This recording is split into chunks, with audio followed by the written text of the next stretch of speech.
Opportunities தான் வரும். அதை நாம் தான் வெற்றியாக மாற்ற வேண்டும். நாம் வெற்றியாக மாற்றுகிறோமா? ஒண்ணும் இல்ல.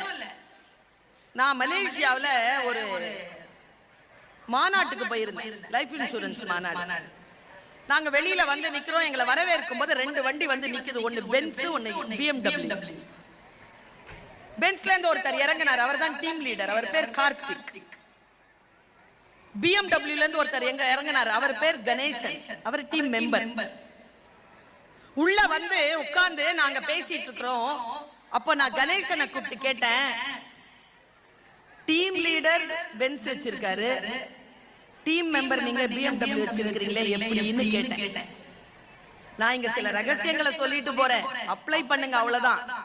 யாரையும் பார்த்து வியந்து நிக்காதீங்க. அந்த மாதிரி ஆகிறதுக்கு சில ஃபார்முலாஸ் இருக்கு, அதை அப்ளை பண்ணணும். ஏன்னு பாத்துக்கிட்டே இருந்தீங்கன்னா பார்க்கப்படுறவங்க தான் வளருவாங்களே தவிர நீங்க அங்கேயே தான் நிக்கணும். புரிஞ்சுக்கிட்டீங்கன்னா வளரலாம். நான் சொல்றத புரிஞ்சுக்கோங்க.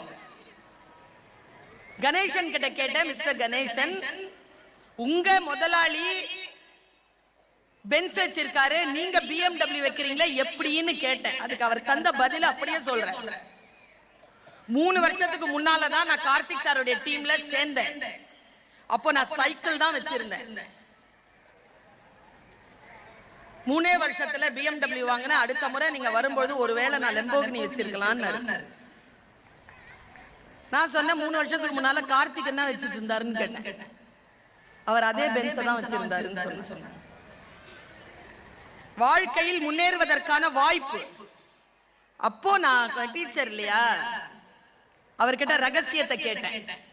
சைக்கிள்ல இருந்து BMW இருந்து லெம்போகினி என்ன ஃபார்முலா சொல்லுங்க. அவர் சொன்ன ஃபார்முலாவை அப்படியே சொல்றேன். என்னுடைய டீம் லீடர் ஒரு ப்ராஜெக்ட கொடுத்துட்டு ஒவ்வொரு வாரமும் அந்த ப்ராஜெக்டை எப்படி ஹேண்டில் பண்ணணும்னு சொல்லி கொடுப்பார். அடுத்த வாரம் மறுபடியும் அதை ஃபாலோ பண்ணுவார். அதுக்கு அடுத்த வாரம் மறுபடியும் ஃபாலோ பண்ணுவார். அதுக்கு அடுத்த வாரம் ரிசல்ட்டை கேட்பார், மறுபடியும் ஃபாலோ பண்ணுவார்.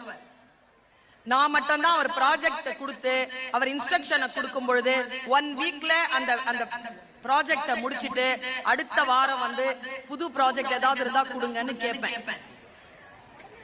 நான் அவர் என்னை கண்காணிக்கவோ அவர் என்னை மோட்டிவேட் பண்ணி உற்சாகப்படுத்தவோ நான் விடுவதே இல்லை.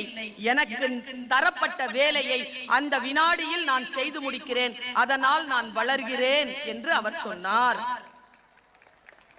ஒரு வேலையை உங்களுக்கு தருகிறோம் என்றால் அந்த வேலையை நீங்கள் தொடர்ந்து செய்ய வேண்டுமே தவிர தொடர்ந்து நாம் அதை உற்சாகப்படுத்திக் கொண்டே இருக்க முடியுமா? உதாரணம்